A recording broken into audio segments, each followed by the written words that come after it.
Bonjour tout le monde, j'espère que vous allez bien. Alors juste pour la petite anecdote, ça fait déjà au moins 4 fois que je reprends la vidéo puisque mon chat vient se frotter contre le trépied qui fait tout bouger. Enfin bref, donc c'est une petite vidéo pour vous présenter l'un de mes derniers travaux d'entraînement avant le passage du diplôme qui va bientôt être là.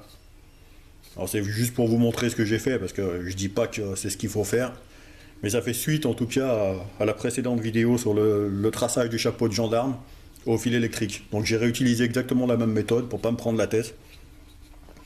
Ce chapeau de gendarme là est nickel puisque de toute façon je l'avais fait un peu plus long et que je l'ai coupé à la demande.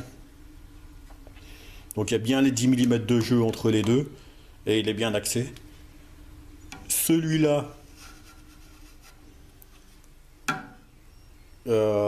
il est un poil moins bien puisque j'avais anticipé les 10 mm qu'on avait de plus la dernière fois, donc j'ai raccourci le traçage par rapport à la cote à respecter de 10 mm, mais il est légèrement décalé. Alors j'ai peut-être fait un peu trop, mais il contourne bien le tube en cuivre, mais ça pourrait être mieux. Voilà, ça pourrait être mieux. Pourquoi? Parce qu'en fait, il y a aussi le fait que je sois parti de la cuillère, du dessautage. Donc j'ai fait le dessautage, après j'ai fait le cintrage qui est nickel, et après le chapeau de gendarme. Donc c'est pas évident non plus d'être super précis dans ces cas-là. Mais bon. Donc là on a 2 cuillères de dessautage, avec 2 piquages réalisés avec la pince à emboîture Virax. Donc c'est pareil, hein, là c'est pas encore soudé. Cette pseudo nourrice, je vais la boucher en bout avec des bouchons maison, fabriqués dans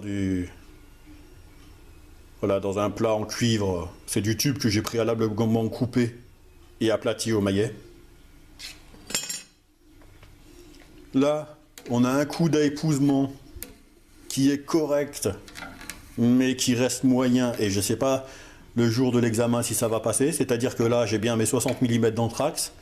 Là, bien mes 60 mm d'anthrax, mais dans l'angle, j'ai 70. Alors, j'ai compris pourquoi. C'est parce que lorsque j'ai fait mon traçage, je suis parti du principe qu'il ne fallait pas commencer à plier au premier trait et au dernier trait, mais c'est une erreur. Donc ça, je vais refaire l'essai, mais il faut bien percer sur tous les traits. C'est-à-dire du premier jusqu'au dernier. Chose que je n'ai pas fait moi. Pourquoi? Parce qu'en fait, je me suis trompé. Je pensais qu'il fallait les laisser, alors que, à mon avis, c'est pas le cas. Je referai ça correctement et au pire, je ferai une vidéo pour vous montrer. Qu'est-ce que je pourrais signaler d'autre sur ce travail? La baïonnette. La baïonnette qui est ici, bon, ça pose pas trop de problèmes. En plus, le cuivre, c'est quand même bien malléable, hein, donc si on a une petite erreur, on peut toujours quand même tricher. Là, je pincerai le tube et je souderai. Et après, qu'est-ce que je peux dire d'autre? Bah là, on aura une emboîture. J'ai une emboîture ici plutôt. Et puis voilà. Maintenant, il n'y a plus qu'à reboucher la nourrice.